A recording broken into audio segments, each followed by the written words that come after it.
Alright lads, welcome back to the dev server and welcome back to my channel I guess before I messed up the intro. Bloody hell, it's not going well. So today we're taking a look at the dev server, usual caveats apply. This is almost certainly going to get changed around because Gaijin always finds a way to mess things up. So we're going to take a look at our first vehicle. This is the XM800T. It's a battle rating 7.7 and it is coming just after the T92 at battle rating 7.7. It basically just has a 20mm cannon with DM63, so 66mm of pen at point blank range. Not exactly going to be the most effective tank in my opinion, but it's going to be quite mobile at 7.7 where there really is a lack of mobility in the American tech tree. It's kind of like the early Cold War vehicles. So it is a thing, like a spot that needed to be filled, if you get what I'm saying. Next up we have the AH-1Z, the Viper I believe. This isn't a new vehicle, but if you look on the wingtips, you'll see that we now get AIM-9Ms for our wing pylon launchers I guess. Before we just had AIM-9Ls, but now we get AIM-9Ms. Not a massive change to the helicopter, but quite a nice addition. Obviously massively improving its air-to-air capability. We then have the F-15C MSIP. Not really too sure what that means, but I think it's just the thingy upgrade. So for people who are unaware, the modern American Air Force, the F-16 Charlie is the air superiority version. It's not really made for carrying ground strikes or stuff like that. You've probably heard of the more famous F-15E, the Strike Eagle. That is what is used predominantly by America and by, I believe, Israel, which is like the multi-role ground strike version of the F-15. But the F-15 Charlie is, in real life, I believe, a pure air-to-air squadron type thing. Anyway, in War Thunder, it's battle rating 13.0, and that is because it gets AIM-120As. These basically have pretty decent long range. We take a look here, we can see that they are carried where the AIM-7s used to be on the, I guess it's the lifting body, not really too what. I guess it's a hard point actually, wing root hard point maybe, I don't really know. But anyway, we now have we can carry missiles basically where you used to have the drop tanks. There's nothing really too much different about this plane compared to the other F-15. Excuse me, I'm having hiccups. The F-15A, I guess there is a pretty big difference, but there's nothing in gameplay wise. You just get the AIM-120A, sorry. I don't know if you get a slightly different radar. You get the APG-63, and on this thing you get an upgraded version. Anyway, moving on. The better choice, really, for top tier is probably going to be the F-16C. This thing is also a battle rating 13.0 as well now, but it does get the AIM-120As as well. It also gets a lot better air-to-ground ordnance. So as you can see here, I believe we can take up to six AIM-120As. This is like your wingtips and the two inner ones. But then you can also choose to take like a more balanced air-to-ground loadout as well. So the F-16, it's got better performance really at low altitude. It's a lot more maneuverable. It's got the same weapons as the F-15 Charlie. It's got better air-to-ground weapons. It's got a T-pod. There's no real reason to go for the F-15 really if you already have the F-16. Same battle rating. I guess it carries... it carries two more AIM-120s actually, thinking about it. Maths is hard. But anyway, that's it for the Americans, unless I've missed something. So let's move on to the Germans. Alright, so those dastardly Germans have got a new top tier premium. I think these tanks should be going in the British tech tree really. Canada, why is Canada going into the German nation? Don't really know. Anyway, this is the Leopard 2 A4M. I know the Leopard is obviously a German vehicle, but Britain gets Indian vehicles which are Russian. I don't know. Gaijin just cannot be understood, it seems. So this is basically a upgraded Leopard 2A4. It was made in a similar light to the Leopard 2PL, which is also in the German tech tree. It's basically just a 2A4 that's got it's got additional add-on armor, shall we say, which is supposed to protect it from stuff like RPGs. It's not really going to do anything against modern Sable rounds, as this was like it was to defend against the tank being fired at by shepherds, I guess is a polite way of saying it, with RPGs. It's not really made for taking on a peer military organization. But we do get the KEW round, I believe, which is pretty decent, 580mm of penetration. It's the same round that is found on the... It's the American MBT-2. It's the same round that's fired... Oh, no, it's not. It's the same round that's fired by the Australian M1A1 AIM and by this thing, I believe. Yes, KEW. You've gone back to the Americans temporarily. I apologise. Anyway, the Leopard 2A4M gets 3rd gen thermals, a very high resolution compared to the standard Leopard 2A4. But that is basically it. It's got an improved round compared to the Leopard 2A4 in the base game. You've got the KEW round, which is very competent. You also have a camouflage net. You can unequip both the camouflage and the rear slat armor.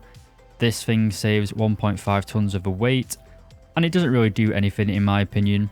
In real life, again, it's to basically destroy incoming Heat-of-Fest rounds or RPG warheads.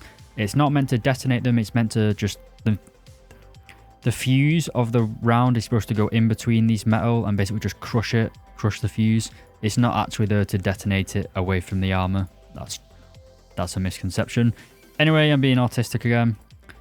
I think though you just take the slat armor off and keep the camouflage net on. That gives you a bit more, I guess, a bit more texture, but not really. The cage armor doesn't really do anything War Thunder. If you're being shot in the arse, then you've already, well, you deserve to get killed really.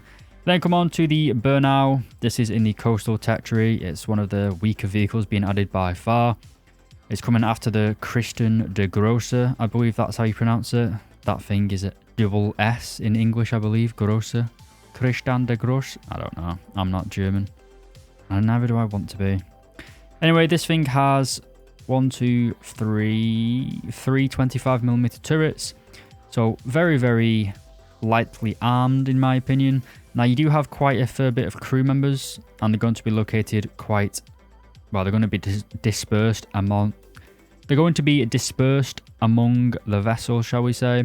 So it might be quite hard for the smaller coastal vessels to kill you. You do have a party piece though, which is the Igla, or the Strela, sorry.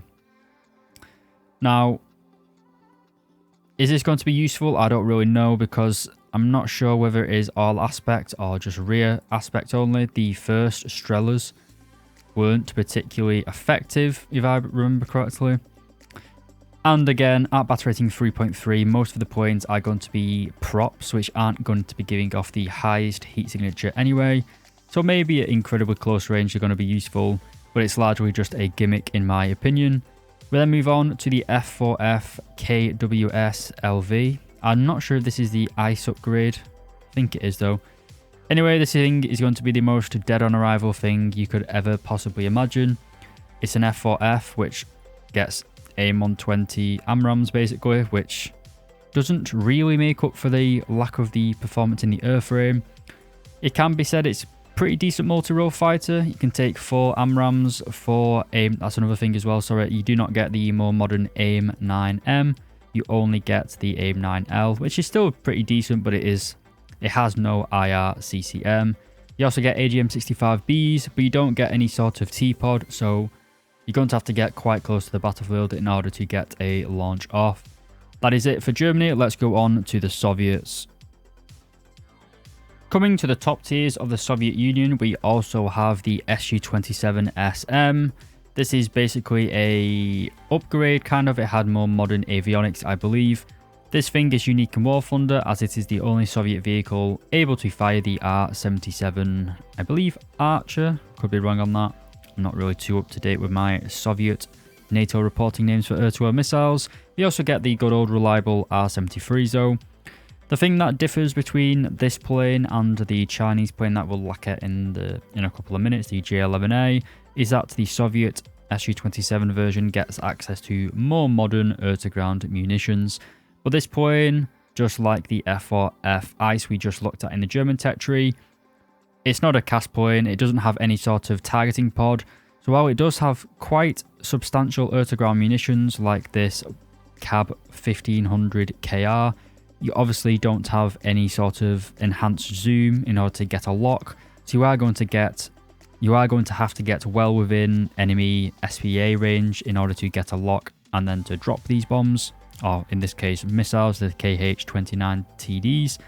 So I'm not really rating its chances as a close-air support jet, but as you can tell, with 6 R-77s and 4 incredibly powerful R-73 close-range missiles, it's going to be an absolute formidable beast in air-to-air combat. We then move on to another coastal vessel. This is coming after the Project 1241. This is the Project 11451. Again, the Soviets were very good with their naming schemes. So this is the older Project 1214, whatever it's called. You see here that this has a Strela launcher as well, but this is not modeled into the game for some reason. But the newer ship, the PR-11, whatever it's called, it doesn't even get a Strela either. I thought it did actually, made a mistake there. But compared to the other ship in the German tech tree, this thing which does get the Strela, or Strela, however you pronounce it, the one in the Soviet tech tree doesn't get it for some reason. Whether this is an oversight by Gaijin, or Gaijin just doesn't want to give it to the Soviet coastal vessel, I don't really know. So the Project 11451 is going to be a very mediocre vessel. The reason for that is that the Soviet main gun, the 76mm L60, only has 150 rounds of ammunition. You will burn through that ammunition incredibly quickly. You then also have the good old 30mm at the back of the vessel. This thing again, it has an incredibly high rate of fire. Can't remember off the top of my head how much it is. It's retardedly fast fire rate though. The amount of ammo of 3,000 rounds, it sounds like a lot, but with this gun it really isn't, and this gun will fire by itself if you have your AI targeting turned on, so make sure to turn it off. Then also have the Set 72 torpedoes. These things are quite unremarkable, 74 km/h top speed, so pretty slow for modern coastal vessels.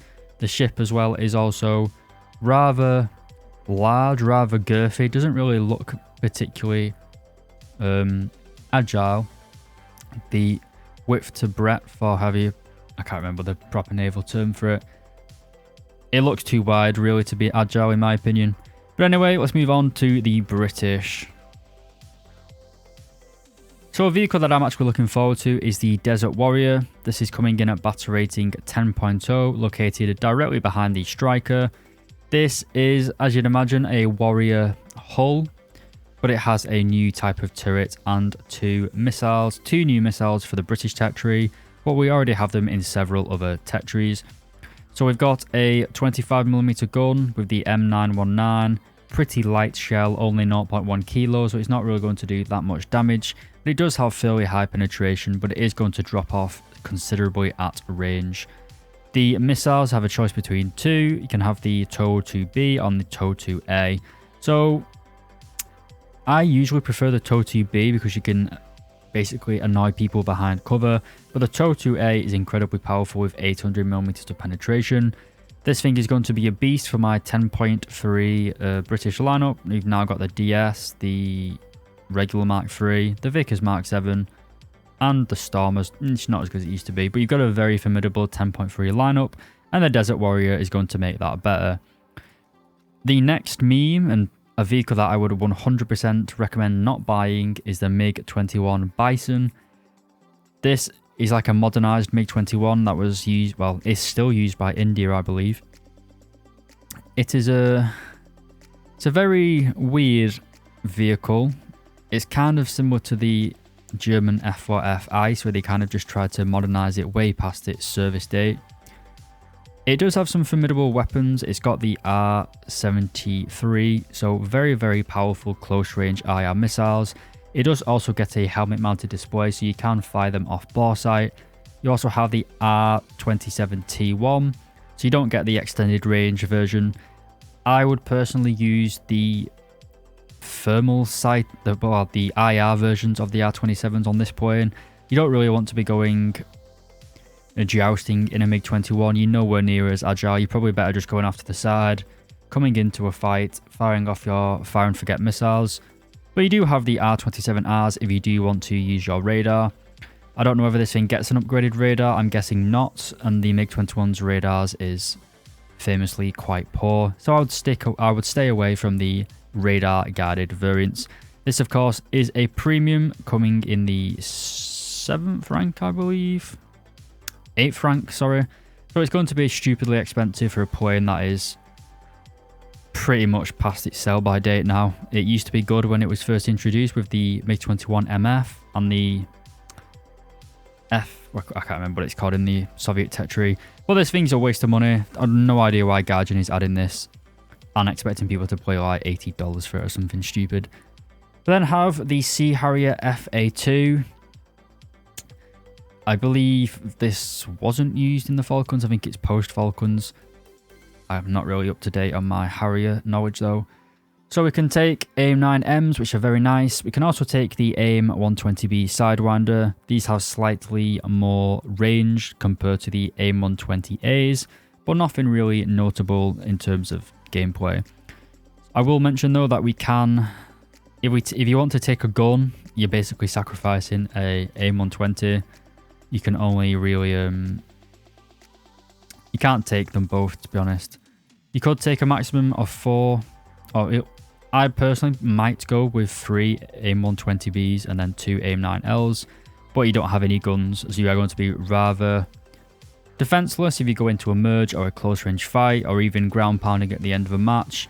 It's kind of one of those vehicles where it's probably dead on arrival in terms of RAB because it's subsonic, it isn't particularly agile, you're not really going to be able to maneuver fight with anyone because they're going to have afterburners and far more thrust to weight than you. So why Guardian is giving this thing AMRAMs when it could just be at a much lower battle rating with more conventional weapons, I don't know.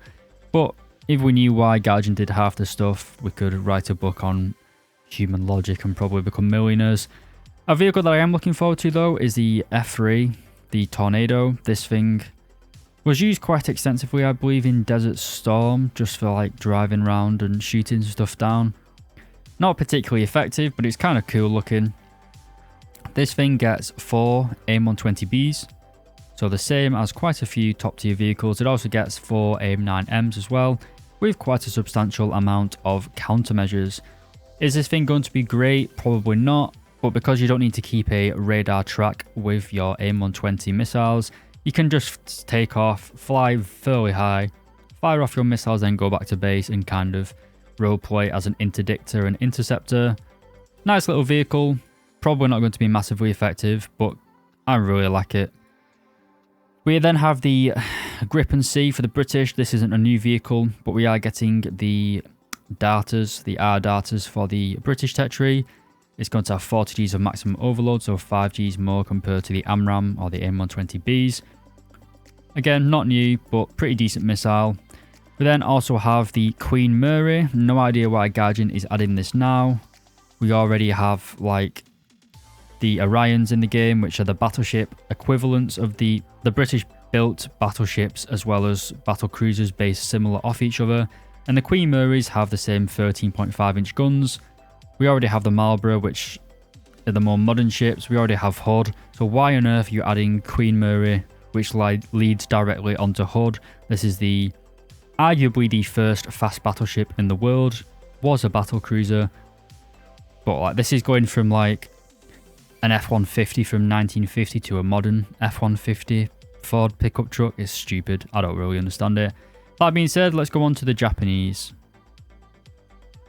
So the Japanese aren't getting much this update. First we have the F-15J Kai. This is basically the same as the SWIP in the American tech tree, not the SWIP, whatever this thing's called, the MSIP, sorry. I was thinking of the A6E SWIP for some reason. So the F-15J, Gaijin's kind of doing a dirty one for Japanese players. Instead of just using the F-15J, which we already have, you're going to have to research a whole other F-15J for no real reason, in my opinion.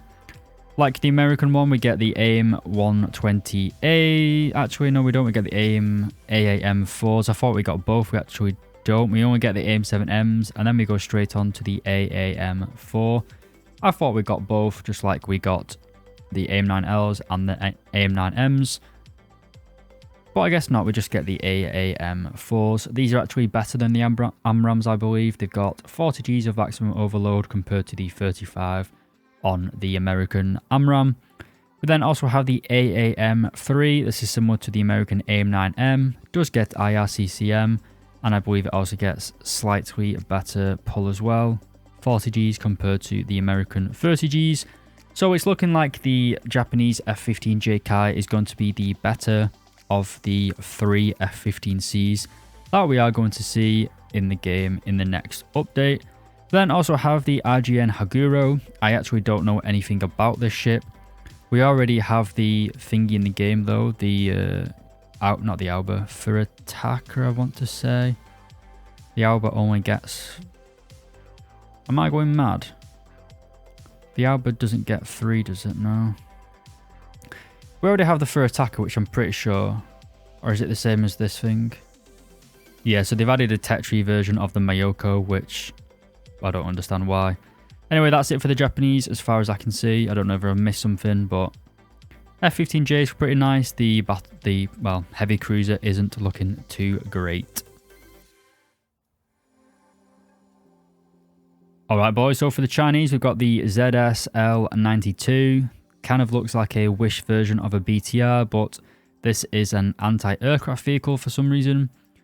It doesn't look the best, to be honest. The main gun rounds are pretty decent, but we don't get any sort of sabot. Only get 63mm of penetration with the armor-piercing rounds. So it's going to be quite hard to use this as a makeshift infantry fighting vehicle. The tank just doesn't really... It's not really filling me with much. I'm not really excited to play this. I guess it does fill the gap between the Hong Kong and the WZ. That's basically the only reason it's being added, I believe. It's not looking to be... It's not very exciting, is it? Something that is exciting, though, possibly, is the J8F.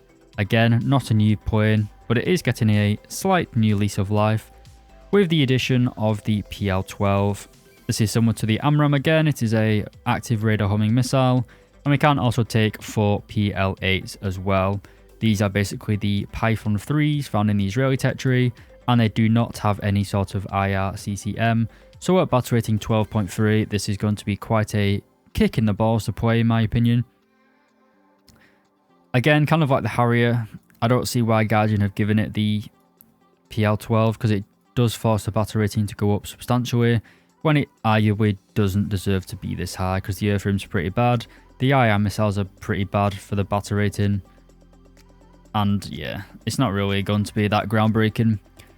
Especially when we have the J11A, whereas the SU-27SM, beg my pardon, the J11 that we had in the last update was basically a part kit made by the Chinese. I believe the J11A was basically the Chinese backwards kind of... they basically backwards engineered it and made their own improvements, I believe, slightly. I don't know whether this is going to be a better performer than the SU-27SM. That remains to be seen. And I don't really know much about Chinese aircraft. The weakness with the Chinese, though, has always been the engines. They could never really get as powerful engines as the Soviets. They always used to have to buy Soviet technology, and then they copied it, and that is why the Russians didn't want to sell. The Russians didn't want to sell China engines in low quantities. They wanted to buy bulk, because they knew the Chinese were just going to copy, well, not copy and paste, obviously, but they were going to backwards engineer their engines. I believe Russia only recently agreed to sell them a few modern engines, because the Chinese domestic engine production is starting to overtake the Russians, so the Russians are kind of just getting butthurt. But again, artistic sidetrack. This gets R77s. It also gets the R73Es. You can still take the R27ERs if you want to for some reason. Can't really find it actually. I guess they're still in there somewhere. Yeah, R27ERs. Don't really get the best air-to-ground ordnance though compared to the Soviet Su-27SM. But again, the Chinese already have the JH-7A, which is a fantastic cast plane. So you don't really need the cast capabilities in the J11A, in my opinion.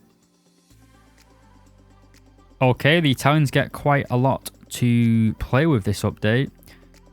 Most of it not particularly amazing, but nice additions nevertheless. Again, with the AV-8B, this is getting the AMRAAM.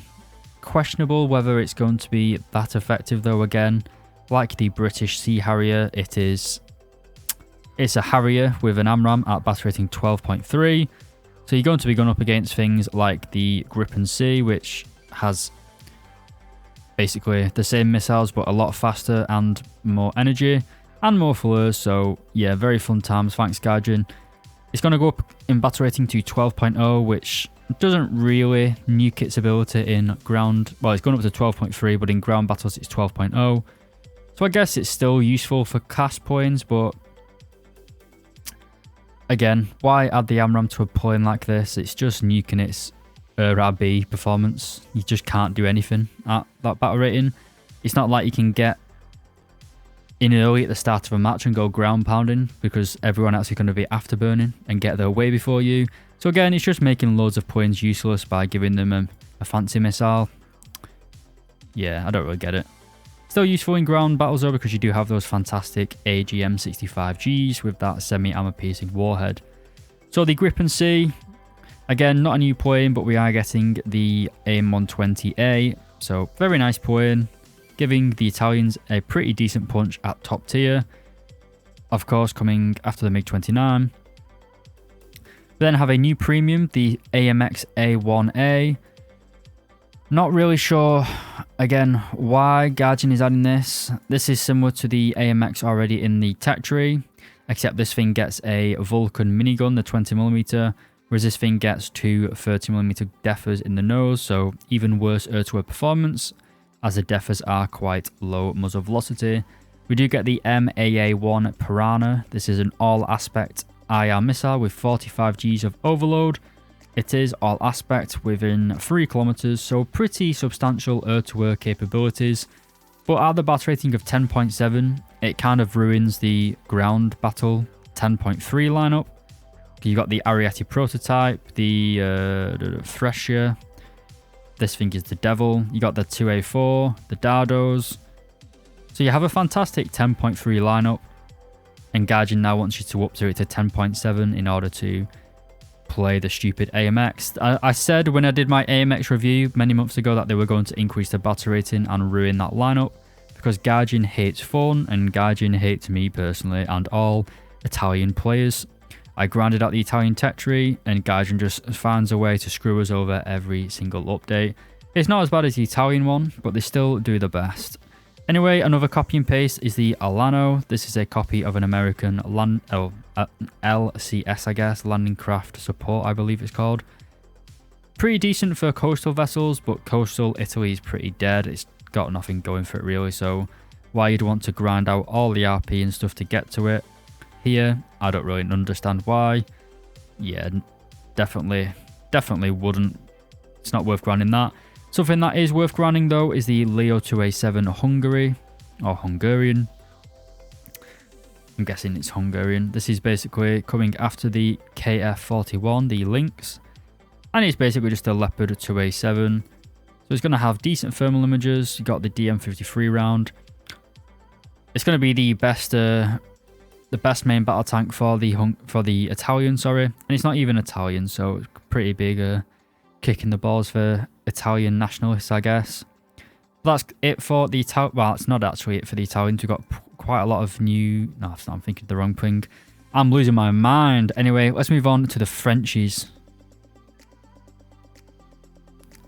Alright, so the French, the Guardian's favourite nation. I'm going to start by covering all these points here.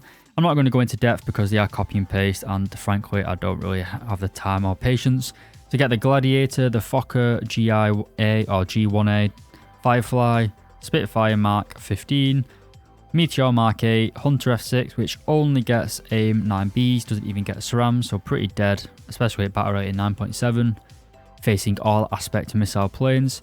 You also have the Mirage 5BA, this was made for Belgium. Looks kind of cool, but you only get 2 AIM-9GA missiles, which is kind of limiting its air-to-air capabilities. You do get the Defa cannons though, which are pretty decent but quite low muzzle velocity. You also get another F-104G, well, you don't get any actually in the French tech tree so far. You do get an F-104G now in the French tech tree, making the F-104s kind of like the Shermans of the tech trees. This gets 4 AIM-9Js, which is pretty decent. Our battle rating 10.7, it is more than playable, especially with the slight battle rating decompression in the, well, the whole of RB at the minute. Then also get the F-16A. This is basically your bog standard early F-16 model. You get 4 AIM-9Ms, not 4, you get 6 AIM-9Ms, which is pretty strong to be honest. So it's a very good plane. You then also get the F-16AM. This is the bad boy carrying your AIM-120As. You can also carry flare pods separately, but this is not... You can't take the flare pods with the actual missiles, which is kind of weird. It's basically just like a flare add-on pod. Quite funky, to be honest. Never seen that before. But then again, I'm not a ground crew, so I wouldn't have seen it before. In theory, though, this is going to be your main air-to-air fighter of the French tech tree, which is, again, funny because it's... I guess it's Belgian, actually. So, yeah, we do... Actually, I lie, actually, because we have the Mirage 2K5F. This thing gets 6 of the Mika missiles, and you can also carry 2 Magic 2s as well. So you get 6 incredibly good active radar homing missiles, and then 2 of the best IR missiles in the game as well. And you also get a sick camouflage to make it even better. Then have the boats. This is an absolute travesty of a vessel. It just looks disgusting, as all French naval vessels do. We then have, I thought we had another, no, we have the Gooch, even worse looking ship. Looks, that red and white camouflage makes me think Italian. I don't know why they have an Italian plane, unless this was like a war prize after World War II. But then why wouldn't they paint it? Anyway, I don't know. That is basically it, apart from this vehicle, the Vextra 105. You can tell this has French origins through the wonky shaped turret. It does give France a bit of mobility boost, especially around the battle rating of 8.7, where France basically just getting beaten down with a sledgehammer over its head every time you press the join or to battle button. 8.7 France is pretty rough. Basically all of France is rough until top tier. So the Vextra is going to make it a little bit more survivable. The main gun shell, the OF-105 F3, pretty decent. Kind of similar to DM23, a little bit more powerful. Should be a pretty decent little addition. Well, actually, it's quite a big addition, actually. It's massive, very tall. But yeah, nice new addition. France is getting pretty decent amount of air vehicles. I would have liked to get the Benelux ground vehicles. It would have added a big boost to the French tech tree. France really does need some new premiums. Getting from... Basically... Once you grind out all these vehicles, getting all these is an absolute pain in the balls. But yeah, let's move on to the Swedish. Whereas the Italian and British Gripen Cs basically just have the active radar hummings added by default, the Swedish are going to have to actually grind out an entire new vehicle. The Gripen A does not get any active radar homing missiles, so you are going to have to get the JAS 39C. And then grind out for the RB99s. These are basically just American AIM-120As, just under the Swedish designation of RB99, I guess. Nothing too much to say, really.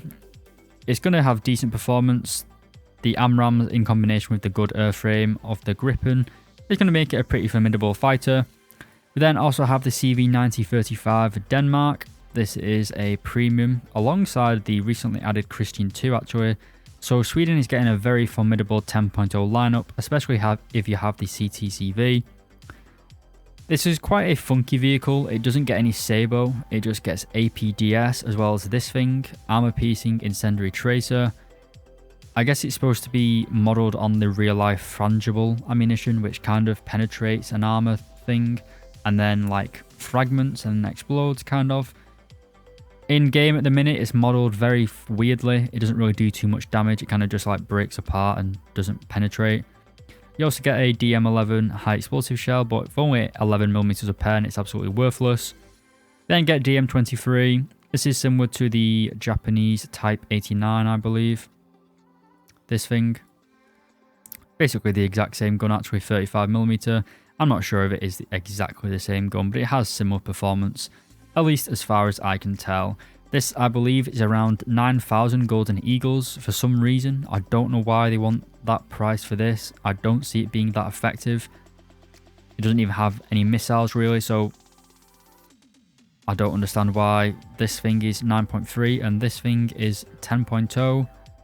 This thing even gets better ammunition, I believe, as well. This thing gets darts and APDS with exactly the same pen, actually. Well, maybe a little bit less pen. I guess 5 inches of penetration. I don't really think the extra 40mm of pen is worth 0.7 battle rating increase, actually. Guardian is done messed up there, I think. We then also get the USH 204 GK. This is just a 20mm cannon mounted on a... it's got 2 crew members as well, so a single... Basically, this is a one-shot killing... if it gets hit, it's going to die, basically. Not really sure the point of this, to be honest, other than filling in like an anti-aircraft vehicle. It's coming after the LV KV, which is a fantastic vehicle. I don't really see why this is 5.3. I'm not sure what Gaijin's thinking. It's I think they're more scared that it's going to have the same reputation as its bigger brother, the USH 405. I don't think that's going to be the case. This thing seems pretty underwhelming upon first viewing. That being said, let's go on to the Israelis. So we have the improved Baz, Big Baz. Not racist, just don't like them. If you get that meme, you're pretty swell guy. So like the JAS 39A, the Baz, the F-15A isn't getting any AMRAAMs basically. So the Baz is the F-15A and the improved Baz, I guess, is the equivalent of the F-15C. So we're getting the exact same weapons, we're getting the AIM-120As and then we're getting the AIM-9M. And you can also take the Python 3 on the outboard wing pylons you see here. Obviously, this missile cannot be on the inner pylon. I'd still say you're better using the AIM-9M though. The Python 3 does not get any sort of IRCCM. So while it does have slightly better maximum pull, 40 Gs compared to the AIM-9M's 30, the AIM-9M is by far the better missile in practice in my humble opinion. Again though, like the F-16C and the F-15C, the Israeli Barak 2, which is the F-16D, also gets 6 AIM-120A missiles. Well, gets the Derby actually. Not the AIM-120. I'm losing my mind with this thing right now. I've had a very long day, a long couple of months at work. I've not really been uploading that much, as you can probably guess. Getting absolutely hammered at the wood mill that I work at, so I'm finding it quite hard to relax and actually make videos. But again, the Barak 2 gets a lot better air-to-ground weapons. It also carries more Derby air-to-air missiles. It's got... It probably doesn't have the better air-to-air performance in terms of its airframe because it obviously is a 2-seat ground strike version of the F-16. It's probably not got the fantastic kinematic performance of the F-16 Charlie, but it's still a decent plane. I'm not really too sure why you'd want to go for the improved Baz, other than it looks very cool. The F-15 airframe looks mean, whereas the Barak looks a little bit weird, but it does have better performance in terms of air-to-air killing power really. And finally for this video, one of the vehicles that I'm really looking forward to, it is the Namur 30. It's basically similar to a Makarova hull, except we don't have a turret obviously. We do have a unmanned 30mm cannon. This is basically what the German Puma should have been. It is a 30mm Bushmaster Mark 44, I believe. Yeah, Mark 44, with it having 2 spikes as well. So this is what the Puma should look like really in the German tech tree if it's in its modern configuration. 30mm gun with 2 spikes. I've played around with this a little bit in the test drive. It is very fun. It's got decent mobility, but obviously being a Merkava variant, it's not got really the best dynamic mobility, what I call it. You can't really stop and start and change direction fast. It's kind of, you just have to hold down and go in one direction really. But you can get up to a pretty decent top speed. It does have 3rd gen thermal imaging as well, which I haven't unlocked for some reason. But it does make it incredibly powerful, especially considering the one thing that the Israeli tech tree doesn't have whatsoever is mobility. It's got absolutely no light tanks whatsoever. I guess, no, it doesn't actually. I was going to say this thing because it's a truck, but it's the slowest thing you could ever possibly imagine. I guess the Horvet comes close if you're really desperate. But the Namur is going to be the first true light tank added to the Israeli tech tree, and it's probably the vehicle that I'm looking forward to the most. I'm not really that fussed about RB really. It's pretty dead in my opinion. It's just an absolute charnel house of just take off, spam missiles, and there's not really any skill to top tier in my opinion. That could just be me molding because I'm not particularly good at it, but it doesn't really you can't really be consistently good at top tier. It's just the look of the draw really. But again, that's just me coping and sieving. Anyway lads, I hope you got a little bit of knowledge out of this overview. As always, thank you very much for watching, and I'll see you in my future videos.